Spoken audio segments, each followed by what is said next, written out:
Where's your heart, son? So, Raw, raw, ree. Kick him in the knee. Raw, raw, rass. Kick him in the other knee. But anyway.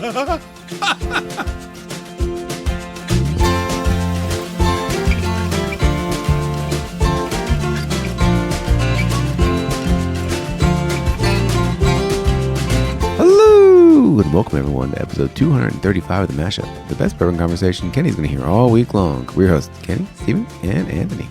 Hello, gentles. hello. Did you call me a Call me a Gentile. gentle? I called you gentles. Hello, gentles. Jeez. Oh, my goodness.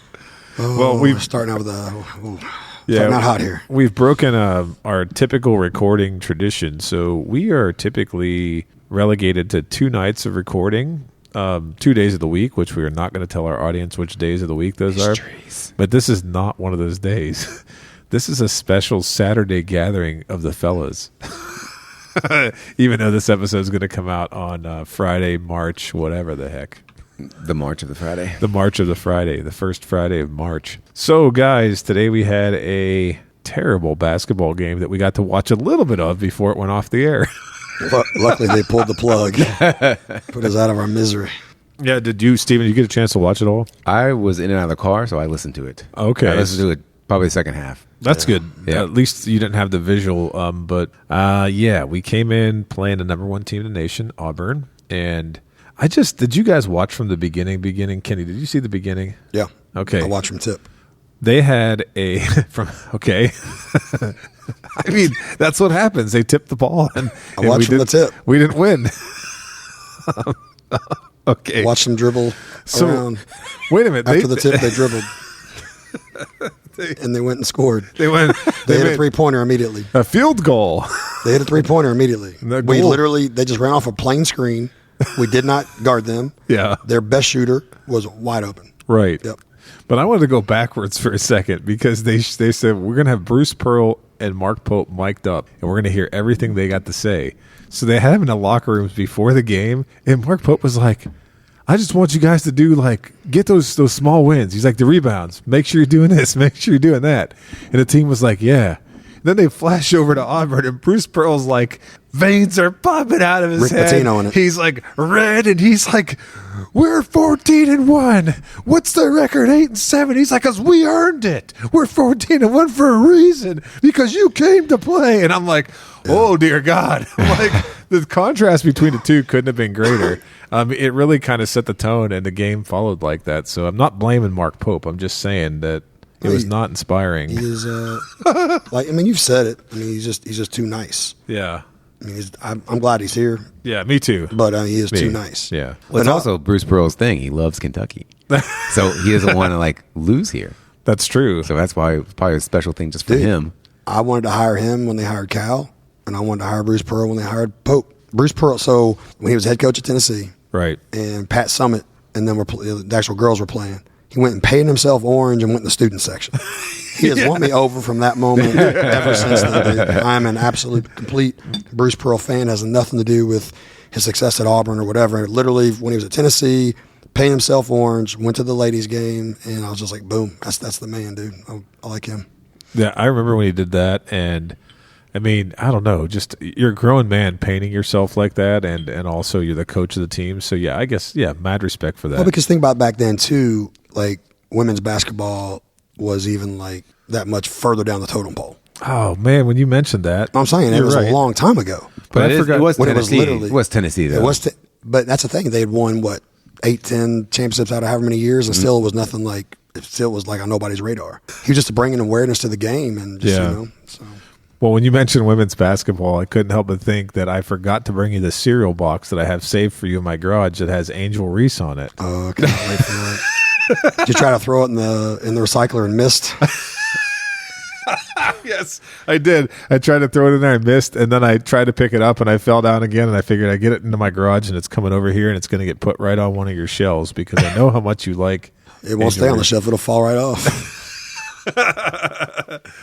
Is she the one that has the McDonald's special? Yes, I think she does have Okay. a McDonald's special right now. I was actually horrified when I saw that on TV It just looked weird. I took a picture of it and said, "Dear God." But anyway, not to get too far off base here. So Kentucky basketball, we're in March now. Got the SEC tournament that's going to be coming up, and we also have eventually the NCAA tournament. How are you guys feeling? I mean, we got terrible news today too with Jackson Robinson. Season-ending surgery. He had the little thing on his arm, and they tried to play, and now he's like, nope, season-ending surgery. But when they said they were trying to get like a fourth opinion, you knew something was wrong, right? Yeah, right. Yeah, it's like, you don't just... Someone please tell me some good news. Anyone. Anyone. Can we glue this guy's bones back together and just get him back out on the floor, give him a shot or something? So that's not good because he's one of our pure scorers. And then we have Lamont Butler, who is... Still not 100%. Yeah, wearing like this massive brace and can't really handle the ball. He turned it over I don't know how many times today against Auburn, which, again, everybody did. But what do you have, like 25 turnovers today? Yeah, we had a lot of unforced turnovers. They were banking in three-pointers. And once again, not to sound like that fan, but the refs, again, are just, I mean, dude, it's unbelievable. Well, you don't need to tell me. Even the even the announcers were like, what the heck? Do you know what the dumbest thing is that you guys got to tell me here? Why is it that everyone's making excuses for the refs and saying the SEC is a good league and it's really tough to officiate? What is that? You're paid to officiate basketball. So what, you can't officiate because the players are too good or they move too fast, or what is going on there? I just don't get it. Like it's a piss poor excuse. I don't care if we beep that or not. That anyone's making for these guys. And then they're like, oh, Alabama's got the most free throws because they take it to the basket more than any other team. I'm like, just watch the game. They also grab people, yank them down, push, legal screens like every single time down the floor. Give me a break. Well, it just takes so long. The games take so long. What happened with the game during the week? Oh, you mean, which one was that we were talking about? It was the last. It was the one where ESPN stayed on the previous game. And I think the last minute and a half lasted like 15, 25 minutes, like actual minutes. Right. And so when they cut over to the UK game, there was 6 minutes There was 6 left. minutes in the first half. Yeah. We lost 14 minutes of game 14 time. minutes of the game, yeah. For the last minute and a half of the other game. Yeah. I mean, it was close. I mean, But it wasn't. But it was far enough apart that the game was over, even though there's still time on the clock. Yeah, Right. but it took forever. That's why I like Shaq. I don't know if you guys remember this vintage clip, but like there was a clip when he was with the Lakers, but they asked him like, Shaq, you frustrated, blah, blah, blah. And he said, yeah. He said, because people pay their hard-earned money to come out and watch us play, and these a-holes try to take over the bleeping game. Yeah. The refs are just horrible, man. And I remember the announcer was like, and he was like, and that was it. That was the end. That was the end of the interview. And so that was back in the 90s, I believe, or the early 2000s. So nothing's changed. It's just a matter of, you really want your team to win. You can't blame the refs for everything, but it's been pretty hard to watch all the way around. Just how long the games take. Yeah, exactly. That's the worst part.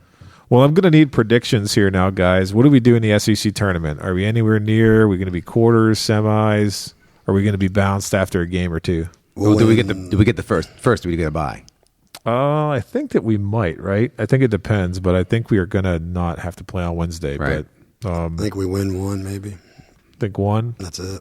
How about you, Steven? So Butler he's not going to be 100%, is he? No, it doesn't look like it. I did run into him on campus the other day, though. Did you hurt him? No, Come on now. I didn't run into him like physically. I just saw him and I said hi. I said, "Hey, great game," because it was the one they beat Oklahoma. No, yeah. And he was like, "Hey, thanks, man." I was like, "Cool." So, but anyway, he's not 100% now. I say we win 2. 2? Okay. Yeah.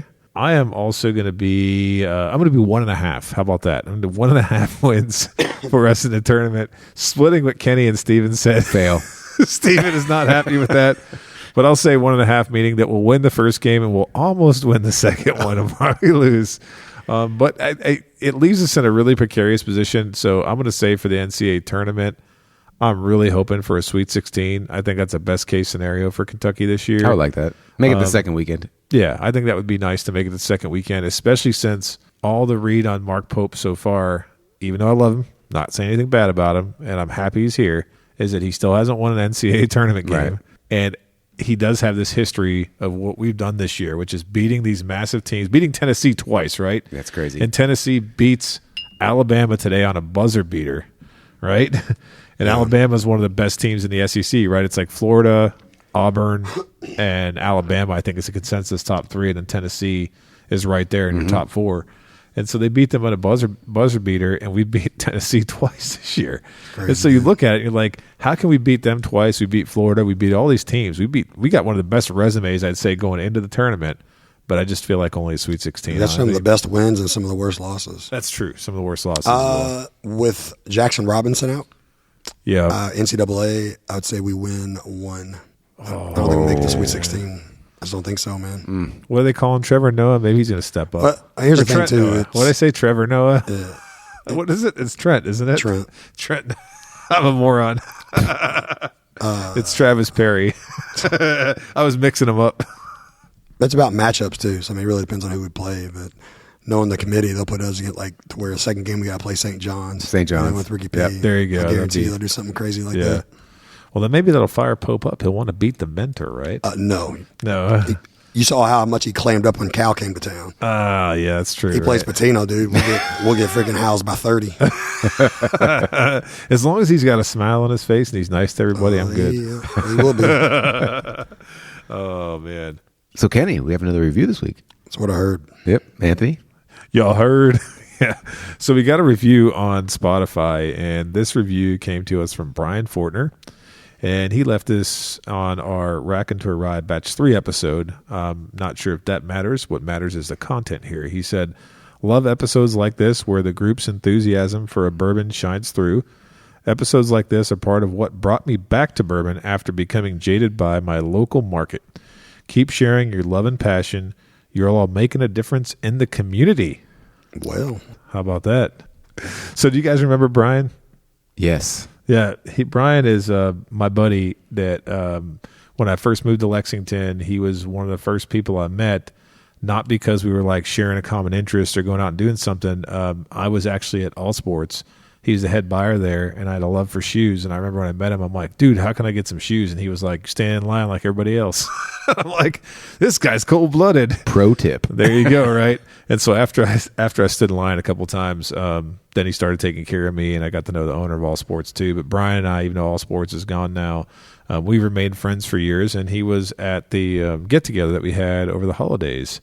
your brother came to. Well, your brother was there. Remember that? Yes. Yeah, so that's where Brian was at, and it's funny, even though he's my buddy and I know him, and I know he did stray away from bourbon a little bit in recent years, when I saw this review, I immediately reached out to him and was like, that is so nice, man. Like, you didn't have to do that. And he was like, no, he's like, seriously, he's like, my passion for bourbon's been reignited by the fact that I can listen to you guys hang out and that kind of stuff. So he's he just kind of got sick of the secondary stuff and all the local, like, as we all do, back and forth, as we all do, that kind of makes us go, yeah, this ain't fun anymore. So that's where he was at. He was not having as much fun with it, but we've been able to hang out and sip a couple of times since then recently, and so really glad. Thanks for leaving that, Brian. We really appreciate it, man. And if you would like a review, just leave us a review on Apple Podcasts, Spotify, Amazon. Next time we record, we'll give you a shout out. Big, huge shout out. Huge. There you go. Blue shout out. Blue. Club. Oh, Club Blue. Oh, it smells like NIL. There you go. So tonight, Yes. we have a bottle that we're going to talk about, and we're going to talk a little bit about the company, but we're doing something a little bit different than we typically do. So Kenny, can you hand me this bottle, sir? Yes, sir. We have the Club Blue small batch Kentucky straight bourbon whiskey finished with ex-tequila, oak, and cherrywood staves. Dang. And this is coming in at 53% alcohol, 106 proof. This is bottle number 1391. I'm not sure how many bottles there are, but this is the more premium version of the Club Blue bourbon that we reviewed a couple episodes back on a Tuesday. We did a short on it, and I think we've already mentioned it, but we got some feedback that was, let's say that some people weren't very happy with our review, but we always give everything an honest, fair shake, and we were not fans of that. And so, Kenny, go ahead, take it from here, because you said that we were going to do something when we got this bottle. So how do we get this bottle? Yeah, this is what are we doing? this is the blue label as compared to the white label. Correct. This one is $99 in the stores. There you go. They have a black label coming out that is going to be $249. That's their premium one. So yeah, we did the episode. I was contacted by some of the Club Blue people, and I got and then also went down to Bespoken There you go. And did a tour, went behind the scenes, looked at all their stuff, looked at how they did things. It was a neat thing to do. They're on the Bourbon Tour now, they said, too. On a trail? Bourbon Trail, yeah. Oh, nice. Very good. Yeah, what did I say, Bourbon Tour? Yeah, that's okay. It could be a bourbon tour, too. Why not? Yeah, they're on the Bourbon Trail now. the trail. There you go. We really want to give them a fair shake. We gave them a fair shake the first time because we reviewed it like any other bottle. Mm-hmm. But so what we're going to do tonight, I will talk more about their distillery, some of the things I was told they do and how some processes work. But what we're doing is I poured you all 4 glasses Right. of whiskey. Yes. And you all left the room and I poured. Correct. I left the room and Anthony poured me 4. I've never ever tasted this, never knows this. This is a fresh crack. Fresh crack, never tasted or nosed. Neither have I. None of y'all have. Nor have I. There you So go. what we're going to do is we have this in a blind flight of 4. There you so 3 of these are double blinds. Anthony brought them from his house, not even from my house. So I have no idea what they are. The ones that I poured you all, you have no idea what they are. And we know that one of these is the Club Blue. And just in full transparency, like we talked about, I mean, we don't do this for a living. So, I mean, we can't sit and record every other day. Right. We all have jobs and families. So a lot of times we will record 2 or 3 episodes, sometimes in a night, just to get it, just to have them knocked out. Right. And I think last time we did the white label, that was maybe our 3rd episode, 4th episode of the night. Yeah, So we're also a little bit tipsy. So there was plenty of truth serum that we had consumed. I was 100% honest. So although we were honest, Preach. although we were honest, it might have been a little harsher maybe than what should have been. Maybe not. We'll see. But for tonight, though, we no idea what we're drinking, no idea what these are going against and where they're at in the lineup. And this is a first recording of the evening. Yes, and we did that. That's my next point. I totally missed that. So tonight, this is our first episode. We've all had our warm up pours. So we've had, test the palate. Everything's good. Mm-hmm. The 1910 tastes normal, tastes good. As we do with every episode. But this will be first episode, so that way, we fresh palates on this as well. Yeah, the snozberries taste like snozberries. But whenever you say that, I think about that one little video that circulates. Oh, about the why do the carrots taste like? yeah. What a mess. We haven't had a drink yet besides a half-ounce warm-up pour. Listen to us over here. My God. Why do the carrots taste musky? There,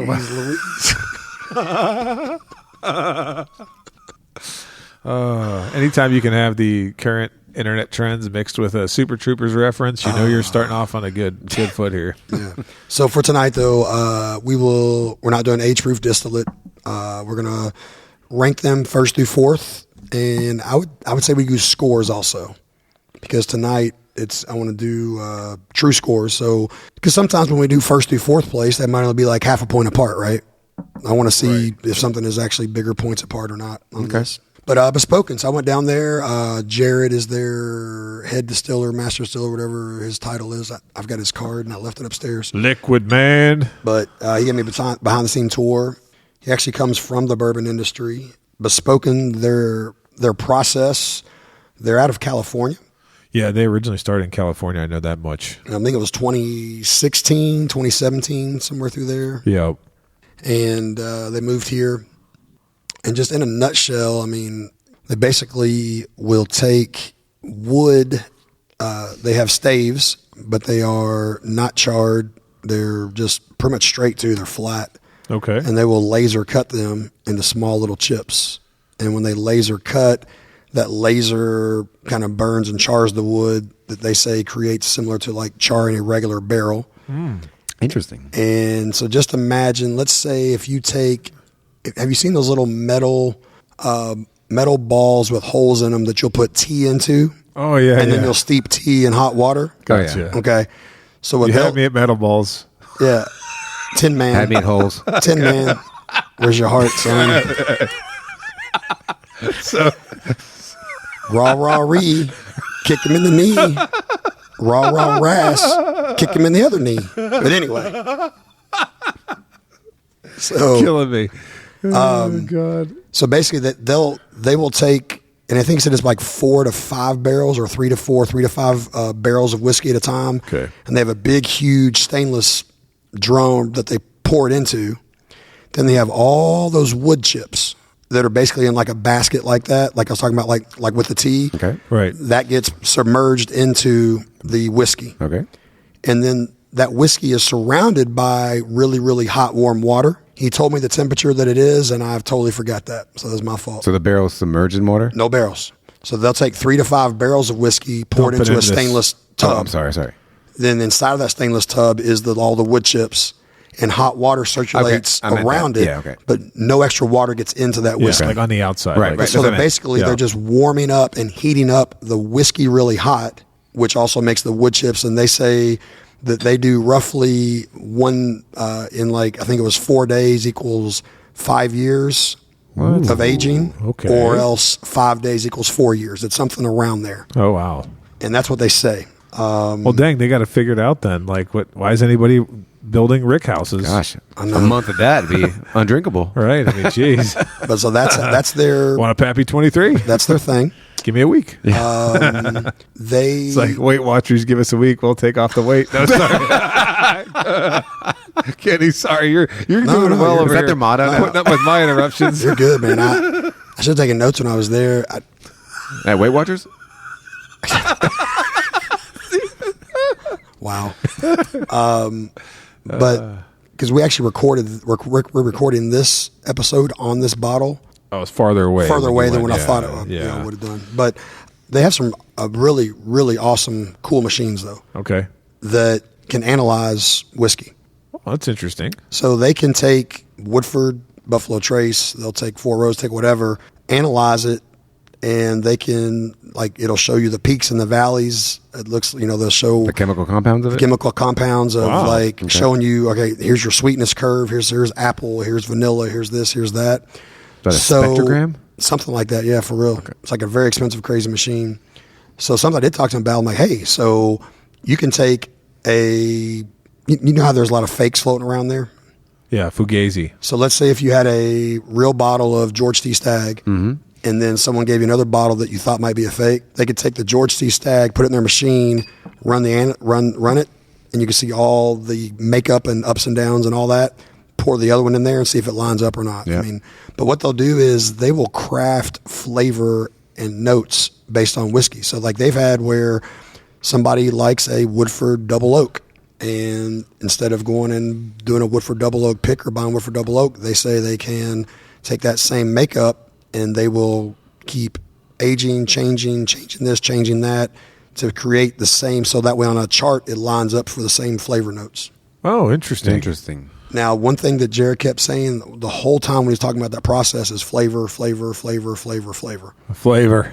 And the thing is, because I was talking to a couple other people that own distilleries and Right. are, the master distillers, things of that nature. And when I was telling them a little bit about what I thought their process was before I went down there, they Right. said, well, the biggest thing is there is no maturation. Maturation, they say, happens at a molecular level in the barrel over a long period of time. Okay, yeah. Things have to cohesive, they have to bond together, blah, blah, Right. blah, blah. So that's one thing they kept talking about, flavor, flavor, flavor. And so the people I was talking to before I went down there said that doing what they do, you can get color because these are dark, Yeah. and you can get flavor. There's just no maturation. As you're saying that, I was wondering about can it like read age? Yeah. Because it might have No. all the chemical breakdown of it, Right. But You don't have that you don't have the maturation. depth of the age. To And so if you think Right. about that first bottle that we tasted last on the White Label Club Blue, Yeah. I mean, it was so much like moonshine. Like it had some punchy flavors, Right. but it still had that young, corn, just grain forward of like moonshine. So I definitely want to give them a shot on this tonight. Yep. Several people I talked to down there said that they knew that the White Label was not for sipping; it was for like mixing. Okay. That helps. And the thing is, most people that are mixing aren't really buying $40 $40 I don't bottles. think. Yeah. But they have raised a lot of money for Club Blue. which is their So goal. I that's guess. their goal. Yep. It also means they sold a lot of bottles. Yeah. Yes. Yeah. So do not want to fault them for that. That is great for the student athletes. Right. Definitely that's where I think on the first episode we fell a little bit short, was talking about didn't want to take away people's time and effort and what they're doing and what their goal is. Right. But we're also just a whiskey podcast that talks about whiskey, and that's Right. what we just rated the whiskey only. So Yeah, I mean, I agree with you, man, and I did say some pretty harsh things, but the thing is like, I mean, we're doing this for the love that we have for the spirit, and I just felt like that wasn't up to snuff. We are not that's a hard edge, you know. We are not a social. We're not a philanthropy podcast, but we're a whiskey podcast. Right. So we just rated what was inside of that glass. I mean, I've collected to go off this. I mean, I have one or two of the Stoops bottles from running their, the bowls. Oh yeah, and I just have them up on a shelf. I got you. Yeah. And that's I'm not what- going to open those up. And that's that's what I would do if I was a UK fan and you want to support them. Then I would go buy the white label, maybe even try to get it signed by a couple players or a couple coaches, and just put it on a shelf and not open it. right. I mean, That'd be it's almost like a basketball signatures, Yeah. Especially since Stoops is in bourbon and you got a bourbon and. But I was told the football blue has label's a some- lot better. Okay. That's promising. You guys will go ahead and nose and taste. Yeah. And then I'll follow up with some other stuff I learned while I was down there after that. I'm going to follow up with that bottle because it's got a bunch of tasting notes on it. The first time I had a lot of fun with those tasting notes. I want to see what they are this time. Well, once we actually get to tasting. But so, Kenny, I know this is a blind, so you can't give me any information, but did you try to keep... No, I guess it can't. Never mind. I'll tell you afterwards what I did. Okay, yeah. And also... I don't want you to reveal anything. Just to even take it one extra layer of complete blindness, your alls are not the same. Not the same order? Okay, I was wondering about that. So that way, it's no preconceived notions. Gotcha. And I had to take a picture because I have screwed up in the past. But here's what I'm going to say right off the bat, just nosing. I got my left to right, 1, 2, 3, 4. The noses on 2 and 3 strike me as not traditional bourbon, 2 and 3. That's all I'm going to say about them right now. But the other 2 on the ends for me do sort of smack like traditional bourbon on the nose. So There's not one that just comes out right away and you're like, huh. oh no, there's definitely one. If I was to pick it out right, No, there's one. There's one. one, Right? the Okay, one, there's Okay. the one that sticks out to me of the blind right here in front Can of I us. tell you what by I the think it pic- smells like? What do you think it smells like? I got a really strong raisin note. Raisin. But it's kind of harsh. Let me see. Yep, I think it's the same one. But ours are different orders. Orders, so yeah.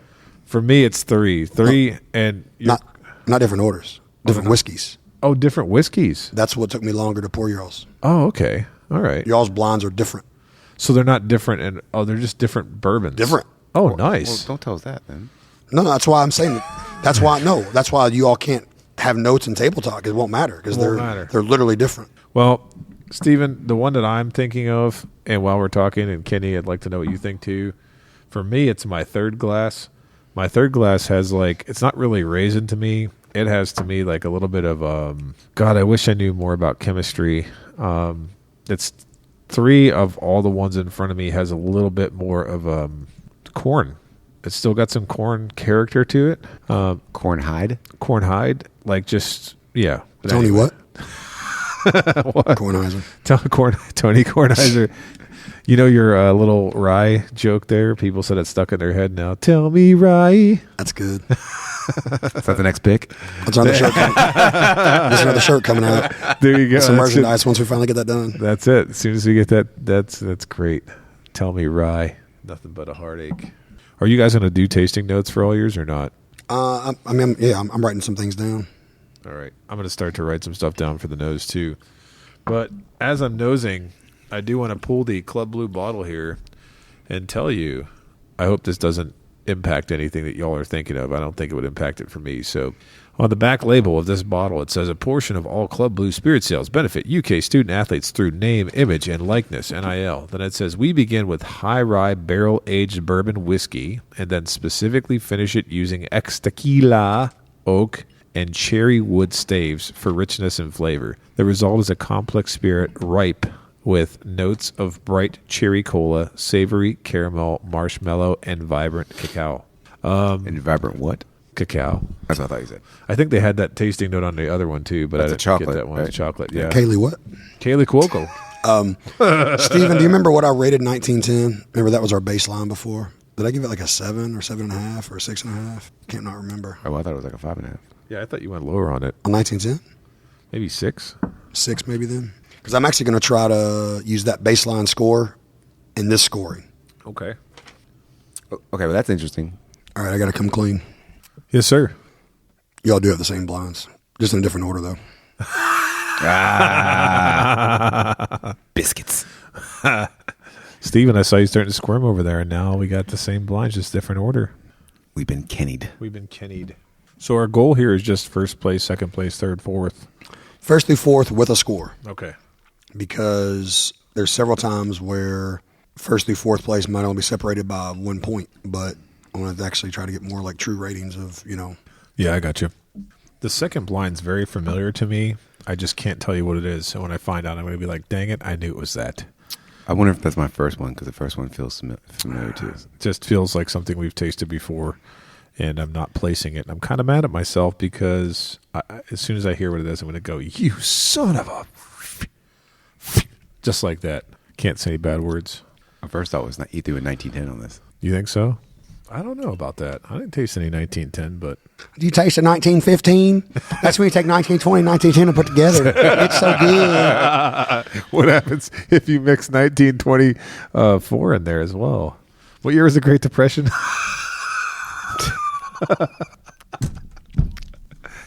Was it 1918? Is that right? 1920? It'd be 1918. Is it? If you mix all 1910, 1920, 1924 together, you'd have 1918. Is that the Great Depression or not? I don't even know. I have to look that real quick. We're not history buffs here. We're just three guys. We're not buff. We're just history round, and we're not history rounds either. Oh no, it was 1929. It lasted till 1939. So okay. we need to get some other age stuff in there to make 1929. Maybe that's the next. Why are you making it start so early? In the Whiskey Rose series? Maybe maybe we're thinking World War I. 1929. We got unaged bourbon. That's terrible. Can't joke about stuff like that. I thought it was later than that, but I don't know why 1918 got stuck in my head. 1918. That's the world experienced a Spanish flu pandemic. Oh, that's what it is. I knew something bad And happened. the end of World War I. So you mix them all together, get your World War I, like Steven said. You guys paid better attention in history than I did. Because I had to deal with geography. What is that going to do? I know how to taste whiskey because I had a cola once. Colonoscopy? Okay. A can of Royal Crown Cola, RC Cola. Oh, man, come on. Come on. Only one of these so far has made me go, come on. And I hope it's not Bespoken. I hope it's not the what's it called? The Club Blue, just because we're trying to be fair here. But I just sipped my my one blind. I'm not going to say which one it is. And I went, come on. Ugh. Blech. We'll revisit that blah in a second. You did a good job, Kenny, on these. I feel like I'm having a hard time saying which one I like 1 through 3. I put a lot of thought into it. I could tell. I think all the scores of them are going to be similar. I just can't decipher like which one's edging, which one's out on taste. Don't look. So I have done my initial scoring already because I just, it's the first thing we've tasted tonight. If I'm going to be wrong, I'm going to be wrong. But I don't think I'm going to be wrong. I think I'm going to be spot on with this. And, man, I love doing this. Thank you, Kenny, for blinding us and suggesting that we do it like this because, again, my palate is not, the best palate. But I do think that when you think about something like trying a brand new pour and what you can evaluate it as, this is the absolute best way to do it. There's really no other way to do it because you're going to put all kinds of things into the mix when you start, thinking about it too much, trying to analyze it. But the thing that I think is a dead giveaway here is the tequila. Like, there's only one of these 4 glasses, which I'm not going to say which one, that actually after you nose and taste it, you can taste the tequila. And I've heard of aging tequila in bourbon barrels, but I've not heard of taking bourbon whiskey and aging it with tequila wood. But then again, hey man, what's it called? Does all kind of weird stuff like that. All the big guys, but they are usually taking like ex-Weller barrels, put them in a Corazon, nat, and age them. So it's a little different than this. But like I said, man, so if any listeners have listened back to previous episodes, I've talked multiple times about here for the last probably year at least, maybe. usually if I get a new bottle, I don't try it until it's in a blind. Yeah. So it's kind of like that day that we went to Wild Turkey and got the Russell's 15s. Yep. When I did not come home and drink it by itself. I came home and poured it in a blind against like 3 different Russell's 13 batches. Yep. You know what I'm saying? Stuff like that. So You do tend to do that like a crazy person. It's great. I mean, because dude, it's just your emotions play into it. There's zero possible way they don't, even though you might think they don't. You say they don't. Blah blah blah blah blah. It definitely plays into it. The score is on a quarter. Think about how much you liked the old Granddad 16, That's true. but you scored it so low. That's true. Think about how much I loved that cash grab, and then I didn't score it real great. I forgot about the scoring. I'm trying to do that now, and it's yeah. Gosh, cash grab. That's going to be a core memory when it comes to my whiskey tasting because Dude, I am going to put it back into a blind sometime for you all, and you're all going to love it. Really. Just- How much of it do you have left? I have a whole bottle unopened in probably 4 ounces. You're already ready already. Si, señorita. You calling me a woman? You calling me a lady? That's Better fine. than a tramp. Oh my gosh.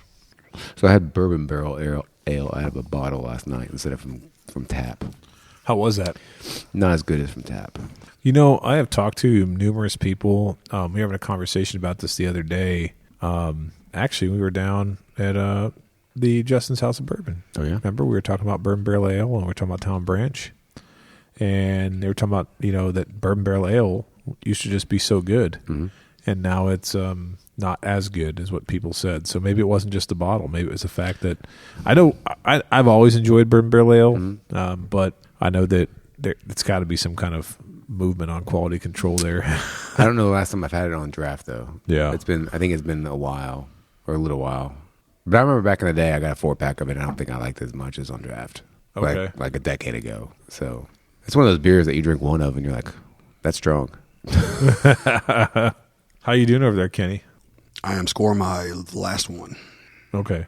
The fun of this is going to be seeing what Kenny thinks about the samples that we selected for him because they are not from his basement, and that presents a large problem for Mr. Mills. You have no reference point, sir. Zero reference. You're flying blind as can be. And Steve and I are too, because when you look around here and you see so many bottles, there's no way for us to tell exactly what you poured us. So, I think I'm ready. all right. So you let us know how you want to do this. Who's going to go first? How we're going to do it? All right. So let's see here. If you two want to go first, I'll go last. Okay.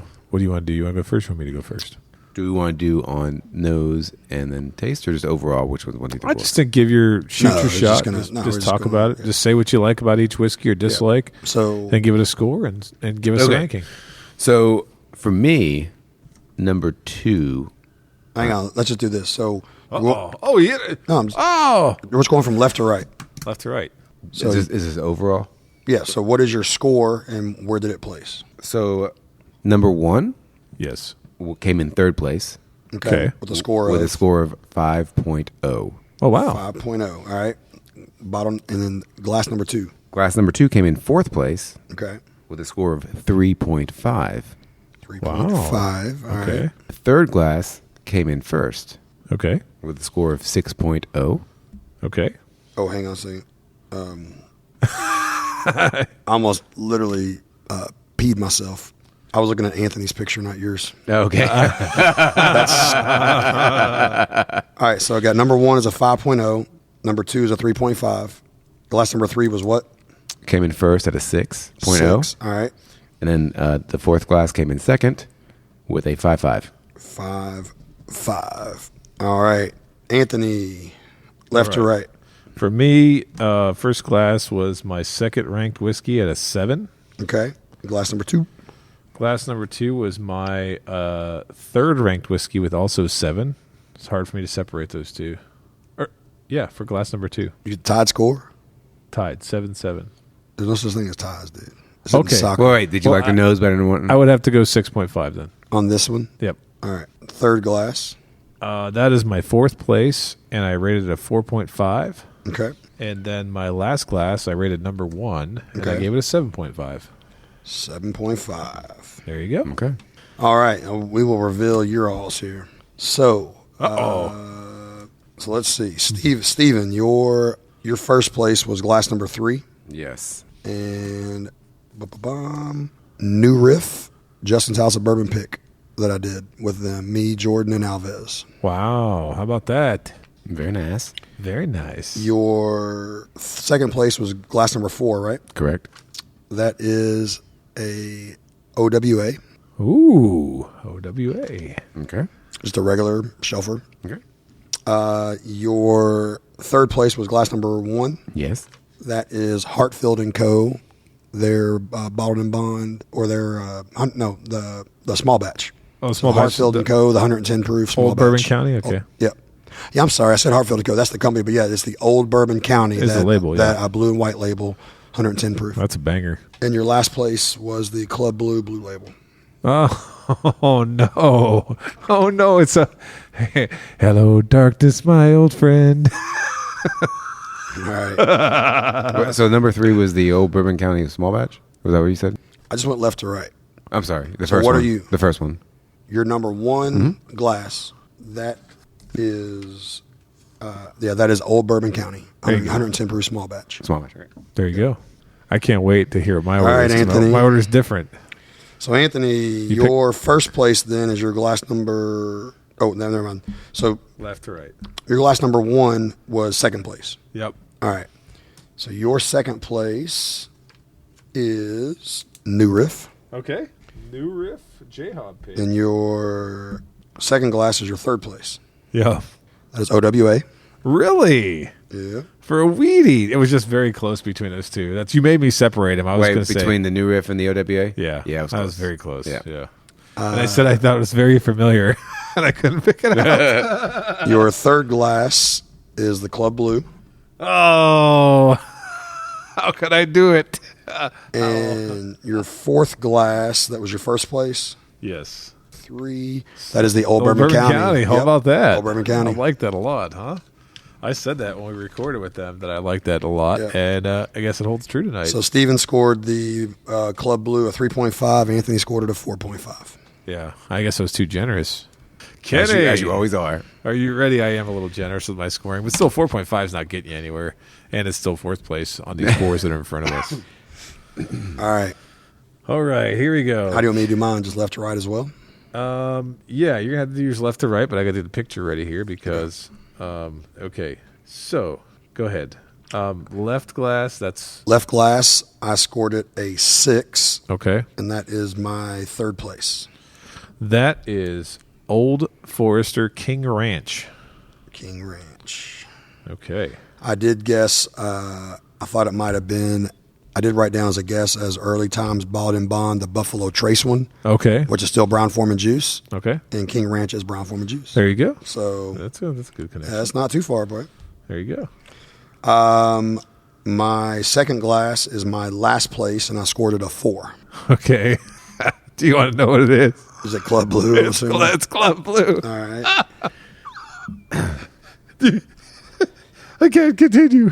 Well, I scored it a 3.5. Yeah. Then I went 3.75. Then I went 4. Yeah. So I'm just between that area there. So you should have went with your initial thought. We would have the same No, score. I, mean, I did it. Yeah, but it, the problem. All right, so that one, it still has a little bit of grain forwardness on it. Right. To me. Yep.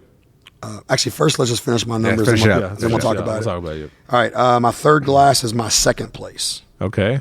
and I scored it a 7. So third glass is second And I place. said cherry, vanilla. It didn't change much. Like it didn't have a flavor ride up and down. I said, but it's still very good. Okay, that is Blackened by Wes Henderson. That's that one that we talked about before. Yeah. That I know that it's been over a year since you've had that. Yeah. And I like that whiskey a lot. Halloween a year Halloween and change a year ago. and change ago. wow, yeah. That's 116 proof. That was actually good, man. Highest proof of the ones that are on the table. Yeah, that was good. I Yeah. said cherry vanilla, not changing a lot, but it was still good. Right. All right. My far right glass is my first place at a 7.5. Okay. So 7 to 7.5. That one I guessed as an OBSO 4 roses. Man, this man Okay, so you're wrong on the recipe. Oh, okay. But that is Four Roses barrel strength. Okay. So you're right there. And this is actually a Tier 1 OBSF Master Distiller Selection at 11 year, 2 months Okay. from June 2023. And it is 105.6 proof. There we go. Yeah. So can I just say before you say anything, when I was messaging with Steven about what we're going to give you blind, here was my thought process, just so you know. I wanted to get as close to the price point as possible. So King Ranch, $99.99, right? 105 proof from Old Forester. And it's finished, right? It's like a mesquite filtering or whatever they got going on. Yep. So there's a finish to it. Club Blue is Club Blue. Wes Henderson is finished in white port barrels. Yeah. And it's the highest proof, but again, 105, I think, or $110 a bottle. So it's right there. It's just a couple 10 proof points higher. And then the last one, the Four Roses, again, that's a barrel strength Four Roses. Those are $99 All day long. all day to $110, and that's a Tier 1. So no crazy proofs, nothing else. It matches the proof of Club Blue. So I wanted to go exact value for other things that you can find. I mean, Old Forester King Ranch is only in Texas, but the other things, I mean, Wes Henderson sat on a shelf, and Four Roses barrel strengths you can get all day, all over the place. So that was the thought process for what we did. So my thought process for your alls, Yes. I chose an OWA Right. because that is 107 proof. This is what 106. Uh-huh. OWA is a $59 retail, about $100 to $105 secondary. Right. So this bottle is $99 plus tax. So this bottle is the same as buying an OWA secondary. Yep. Perfect. The New Riff pick is a $49 bottle when it came out. I think New Riff picks are now $54, $59, right? Right. So it's got a $59 bottle. Yep. That's 113 proof, but $59 bottle to see how it goes against it. Then the Hartfield is also a $59 bottle. So I had a little bit different thought process than you all. I wanted to go less expensive Okay. because if someone is buying this $99 bottle, in my mind, at least $15-$20 of that hopefully is going to NIL. Right. So that's why I went down a little bit in price. Okay. Just That's with fair. that. But I like your thought process. I like my thought process. I think they're both good either way. Right. Because if you your alls was exact same prices, Right. and then mine was a little bit less, but see how it fared against it. But the end result was the same on both sides.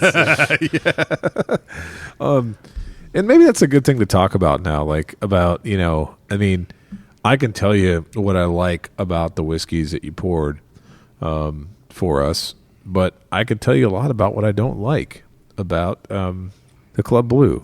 And I'm not going to be harsh. I'm just going to tell you exactly how I feel. For whatever they're doing here, again, Kenny, the process that you just explained, heating up the thing, letting it set, it definitely imparts flavor. When I taste this, I'm going to taste it again. The tequila is the first thing I taste. And I taste a little bit of that subtle cherry wood, but the predominant note that I still get is a corny, Grain corn. buttery kind of corn, But and almost a little hot. a little hot because it's higher proof. It hadn't had time to mellow out. Right. And it just, I don't know what that is. Like I do taste the cherry up front. Right. I don't get the tequila as much. I do taste the cherry, but I still get grain forward. Right. And the finish, the very end, is back to that. And I'm not trying to be rude because we've had 2 or 3 bourbons recently that's like this. It's kind of like in a bathroom, whether it's urinal, whether it's I know, I'm laughing. whether you're at school and someone vomit and they throw that little sawdust stuff on it. Yeah. Because I've even tasted a Peerless that was like that. Right. That was finishing something. Right. And even the guy at Peerless, the guy that leads the tasting, is like, yeah, that's what I get on it too. Was that the absinthe one? It was an experimental one. Yeah. But it's just there's something on the very end finish that's like, yeah. But it's very grain forward. I definitely get cherry. It gets some sweetness to it. So it's got some of that. It just still is more just tastes too young still. So am I the only one that's getting really raisin forward? No, you know what? Or is that the I got more tequila that's cherry kind of forward. mixing with... I think it's the tequila and cherry mixture that's getting a raisin. Like, I feel like it's a juicy raisin that I'm getting out of it. So I'm just going to be 1,000% honest, knowing nothing about distillation. When I pass my nose across this, like you did, I do get a raisin note. Okay, so you're not missing there. But the thing that I keep coming back to is I did this little like tasting panel thing where we were supposed to like smell cotton balls that had different noses to them and then tell us what we were nosing, I guess. It wasn't even tasting. It was nosing. And this like kind of is almost like diacetyl alcohol, which is like sometimes responsible for buttery like notes, but it's not something you typically want in a finished product. And I think that's because it's not aged, really. You know, and again, when I say not aged, I mean not aged in a traditional barrel. And so that corny, weird, alcohol-y sort of note that kind of comes out of it is just not something that's appealing to me. And again, when I go back to the bottle and I look at what the tasting notes are on here, I agree that it does have some more richness and flavor than the last one, for sure. I was just going to ask. I think it definitely does. Yeah. But cherry cola, savory caramel, marshmallow, and chocolate. I didn't get any chocolate. And I do want to note for our listeners, I did drink my whole half ounce of this. So the other one I don't think I finished. But yeah, to me, the tequila is too strong of a flavor. Yeah. And the grain is too strong. Yeah. Like there's nothing else I can really say about it. I mean, it's definitely better than the white label. Agreed. Right. And I actually look back on my score. I scored the white label a 2, scored this a 4. There so you I go. scored it double. Okay. But I didn't give the white label like a based 5. on the other things that you gave the white label a 2 as well. Steven gave it a 1. Okay. All right. I wasn't sure. I had to ask because sometimes I'm a little too generous. But it's definitely better than that. Mm-hmm. Yeah, it is, for sure. You know, but it's just one of those things, you know, help the student athletes out, then it might be a bottle you want to buy. If you're going to open it and drink it, then our scores are what our scores are, and we listed what the different whiskeys were we blinded it against. So, you know, just take it for what that is. Right. And Kenny, this was sent to us by the company, right? Yeah, so I actually got that from the Club Blue people, not from Bespoken. I got it from the Club Blue people. Okay. Well, we thank them for that. I mean, It's really, that's really, nice really of them to provide generous. it. Yeah, it's very nice. And I've talked to several people in the industry Yeah. that are like, I don't mean like truly in the bourbon industry at the distilleries and stuff. And it's like one of those things, man. It's like, you know, you don't think Heaven Hill and Jim Beam and all these people have looked to find ways to speed up maturation and stuff. So Yeah, right. with Bespoken, you think all of a sudden you're the guy to figure that crap out. Yeah. I just don't. It's just not happening, man. I still got that mason jar on top of my my cabinet It at just home. doesn't taste. The It oak doesn't chips. taste the same, man. Let's do And it. how's it It doing? doesn't. We gotta get some white dog in there. No, I agree, man. It doesn't taste the same. But hey, this is a fun experiment and a fun blind. And still a lot better than the white label. Yeah, Yep. just got to give it credit there. Mm-hmm. Yeah. I was told before, once they get the black label out, they're going to be one of those as well to review. Ooh. But just being I very like- honest, based on the scores we gave it of 3.5 to 4.5, I doubt we'll get the black label, but it's all good. Yeah, You know? probably not. Well, It's all good. Hey, if But that's the those end, blinds that going against will be good, though. That's the thing, though. That's the, $250. well, here's the thing. That's Some that's a pappies. $250 bottle. yeah, it's a lot. So Heavy hitters. If we do get one of those, then, I mean, it'll definitely have to pull out some nicer bottles to blind against it for sure. You got to get them a handy. Well, you're so bad. Boom. And with that, thanks for listening to this episode. Please like and follow us on Facebook, Instagram, and Twitter at The Mashup KY. Don't forget to visit our partner, bourbonoutfitter.com. Enter code The Mashup for a special discount. Also, Head on over to our partner, the Woodwork Collective, at woodworkcollective.shop. Enter code MASHUP for a 15% discount. let us know your thoughts on this bottle in the comment section. Until next time, keep it neat.